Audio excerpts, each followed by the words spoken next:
Eh ben voilà, Vegeta a voulu devenir le prince de Vormir, et ben ça lui a tout coûté. Enfin, surtout le nez, la bouche, le menton, tout ça.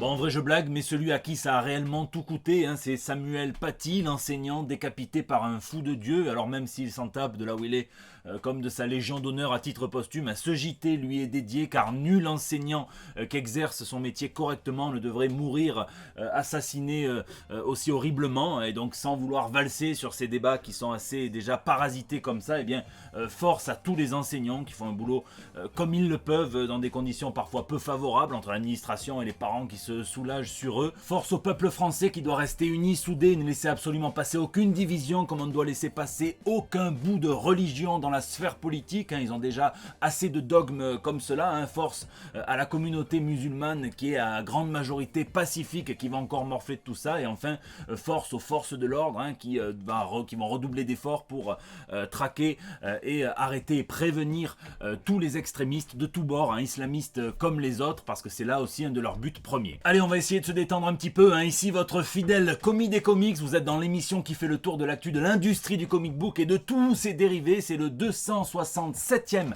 JT Comics. Bruce Willis a repris son rôle de John McClane dans une pub pour batterie d'automobile. Il y est réuni avec Theo et Argyle, le hacker et le chauffeur de Piège de Cristal. Alors évidemment, ça sent plus le mort clinique que le Die Hard, mais ça reste quand même nettement supérieur au 4e et au 5e opus de la saga. Allez, tout de suite, on passe aux news de la semaine.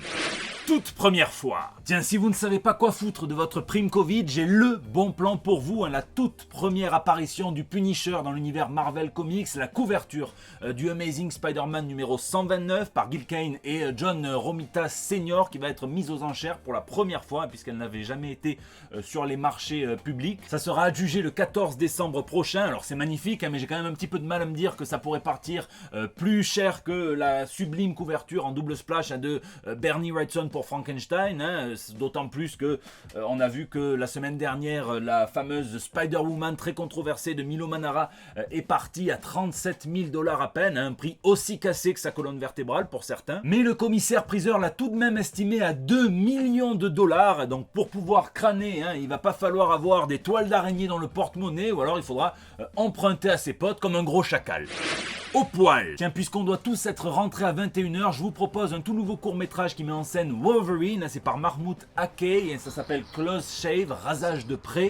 Ça dure 10 minutes et même pour ceux qui ne parlent pas anglais, les sous-titres générés automatiquement par YouTube ne sont pas si mal en français. J'ai vraiment été embarqué, on est dans une société post-mutante. Wolverine revient, il a son look un petit peu à la Earth X avec un petit ventre bedonnant et il va se faire raser chez un barbier alors qu'il pourrait en ouvrir un s'il était malin, il a le matos pour. Manque de bol, même si ça fait longtemps qu'on n'a pas vu de mutants, ils ne sont toujours pas aimés, et certains disent qu'ils ont perdu leur pouvoir, voire même que ces pouvoirs étaient une légende, donc il y en a qui s'enjaillent. Je vous en dis pas plus, parce que je veux pas vous spoiler, mais je vous mets le lien dans la description, et je vous laisse me dire ce que vous avez pensé de tout ça dans les commentaires.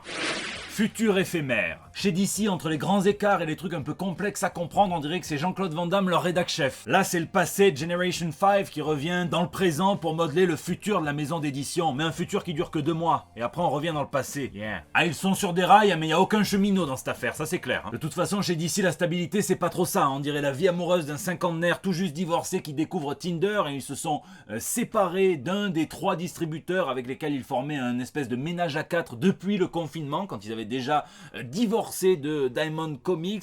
UCS ne distribuera plus les comic shops, désormais ce n'est plus que Lunar, et Lunar en plus, malgré la crise, pour tous les comic shops qui sont assez exténués, ils demandent un minimum de commandes, soit de $125 par semaine, soit de $500 par mois.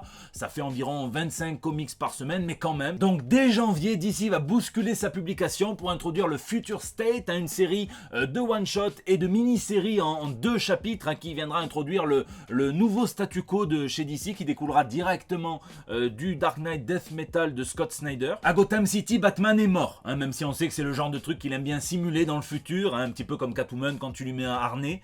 En réalité, Batman sera le Dark Detective, dans une ville où les super-héros masqués sont décrétés hors la loi, mais malgré tout ça, un nouveau Batman émerge et il va réunir une Bat-Family étendue. Il y aura 15 titres, dont certains talents qui font plaisir à voir là-dessus. Un Batman Superman par Ben Oliver, Catwoman par Ram V, Ram 5, Vita Alaya, Paul Jenkins, Mariko Tamaki, il y en a plein d'autres, vous les voyez s'afficher, les covers sont pas mal aussi. Dans l'univers de Superman, c'est 18 titres, Superman qui est désormais persona non grata sur Terre après un incident, donc il s'amuse à sauver les gens dans le cosmos. Sur Terre, c'est son fils John Kent qui a pris le relais et qui apparemment n'a pas pris une seule des névroses de son père, même pas la plus grosse, puisque pour éviter que Metropolis ne devienne comme Gotham City, il décide de la mettre en bouteille à la Candor. Les Kent ouvraient une distillerie, ça ira plus vite. On découvrira également Yara Flor, une nouvelle Wonder Woman brésilienne. Chez Marvel, ça existe déjà. Elle s'appelle Simone Williams, même chez DC sur la Terre 11. Mais bon, Batman et Wonder Woman version Diana Prince semblent coucher ensemble et se rhabiller un petit peu dans le noir, puisque elle porte une bat ceinture, tandis que lui utilise des batarangs en forme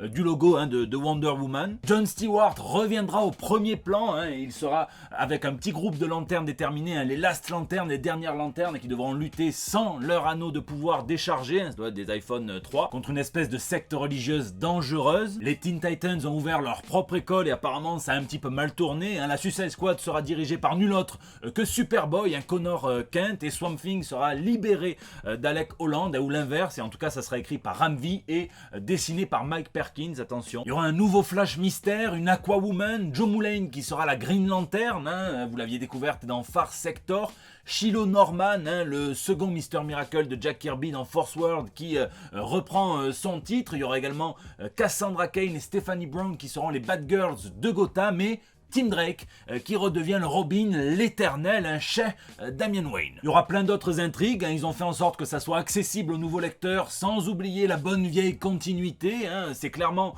la capitalisation sur les plans de la Generation 5, la 5G qui était prévue il y a déjà quelques mois avant l'éviction d'Andy Dio. Il y aura de nouveaux personnages plus modernes, mais ça va durer que 2 mois. Mais attendez-vous évidemment, suivant les ventes de certains titres, à revoir les personnages introduits dans le Future State, dans le futur tout court. Je vous laisse me dire ce qui vous fait demi-mollet, demi-mouillé dans cette nouvelle bouffée d'oxygène apportée par DC dans les commentaires.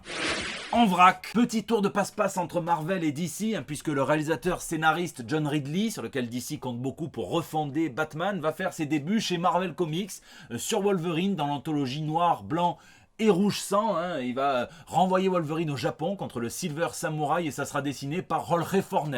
J'ai le corps caverneux tout gorgé, je vous le dis. D'autant que David Aja va faire lui ses débuts chez DC Comics dans l'anthologie Batman en noir et blanc. Et alors là, avec ce que nos rétines sont soignées, on peut déjà fermer quelques opticiens et venir bien soulager le trou de la sécu. Il va faire affronter une secte assez dangereuse à l'homme chauve-souris. Chez DC, le scénariste James Tynion Force tease un nouveau projet relié à l'univers Batman qui sera dessiné par Guillem March, et donc il peut pas trop en dire plus, mais il dit que ça viendra accompagner le tout nouveau statu quo excitant de Gotham City et de l'univers Batman. Donc ça sera dans le passé antérieur du futur, tu as compris. Et chez Marvel, on encourage les lecteurs à lire au format digital, sur tablette et sur ordinateur, puisque les délais entre la parution sur l'application de lecture digitale Marvel Unlimited et la parution en physique sont réduits. Ils passent de 6 mois à 3 mois à peine. Donc lisez, peu importe le format. En Indé, c'est au début 2021 que sortira la suite de Little Bird, qui sera en fait la préquelle, toujours par Ian Beltram, Matt Hollingworth, Poulgeist, Aditya Bidikar et Ben Didier. Ça s'intitule Precious Metal, mais rassurez-vous, ça n'a absolument rien à voir avec Scott Snyder.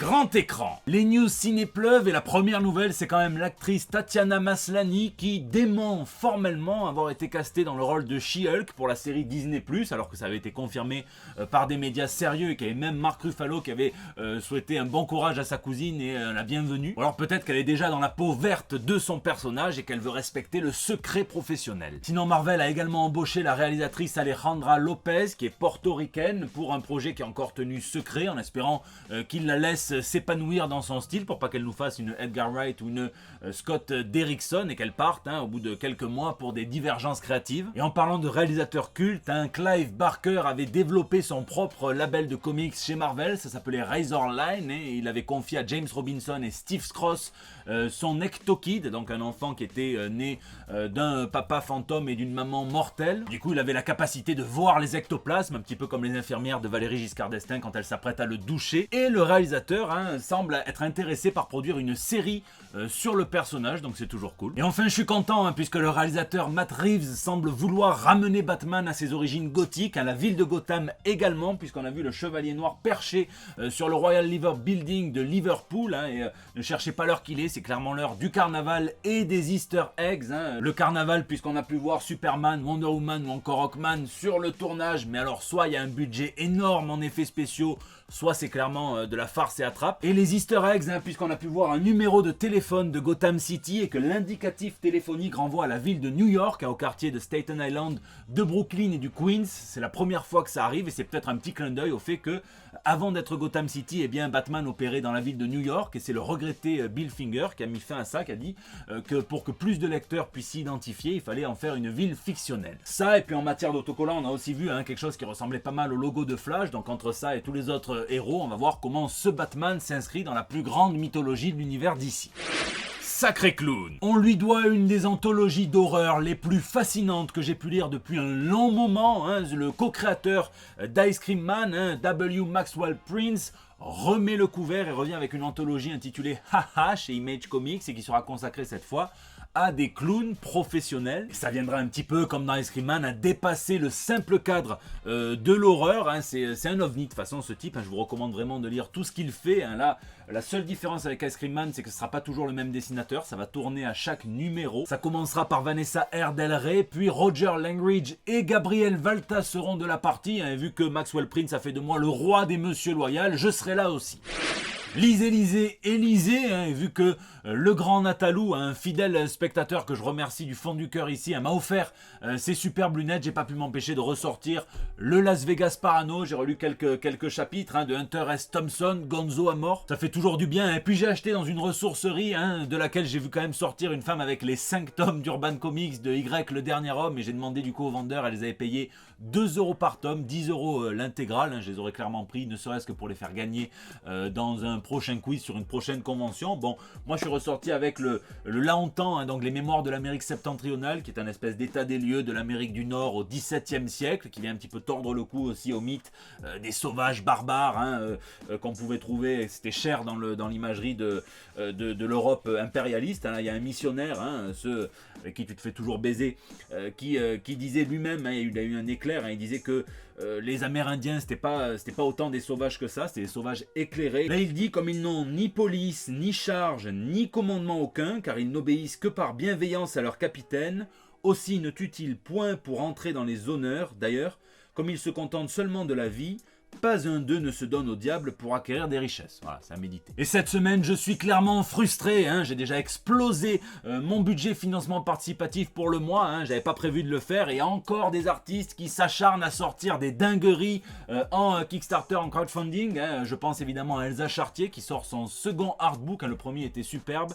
En plus, l'emballage et tout ce qu'il y avait autour, c'était super bien soigné. Et là, elle a déjà attiré plus de 300 lecteurs de plus que pour le premier. Elle cartonne absolument tout, et si vous voulez mettre le grappin dessus, faites vite, puisque la campagne s'achève demain, jeudi 22 octobre à 18 h, et je pense évidemment aussi à mes compatriotes, aux dingos de Néophélis à Marseille, qui sortiront eux une Artist Edition du Rocketeer par Dave Stevens, avec des planches qui sont purement magnifiques en noir et blanc. Je vous mets les liens dans la description, puisque ce sont clairement des œuvres qui méritent toute la publicité qu'on pourra leur faire. Donc n'hésitez pas à me dire ce que vous lisez, j'espère que vous avez au moins pris le temps de lire. Hop, le one-shot de la semaine qui me tient énormément à cœur puisqu'il oppose Swamp Thing à Groot.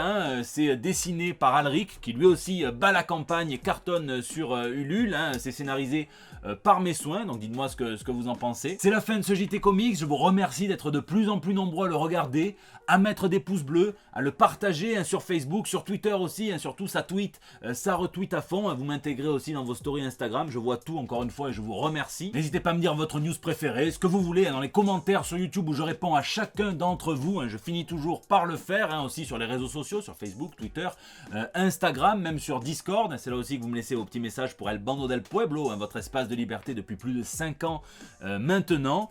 Je vous fais des gros bisous, prenez soin de vous, prenez soin de tous et rendez-vous la semaine prochaine pour des nouvelles toutes fraîches. Funko a repéré cette photo du tournage de Batman et il s'apprête à sortir la pop Bat DSK, celle qui s'excuse parce qu'elle sort de la douche. Et je crois même qu'il y aura une version exclusive avec la chauve-souris qui pendouille.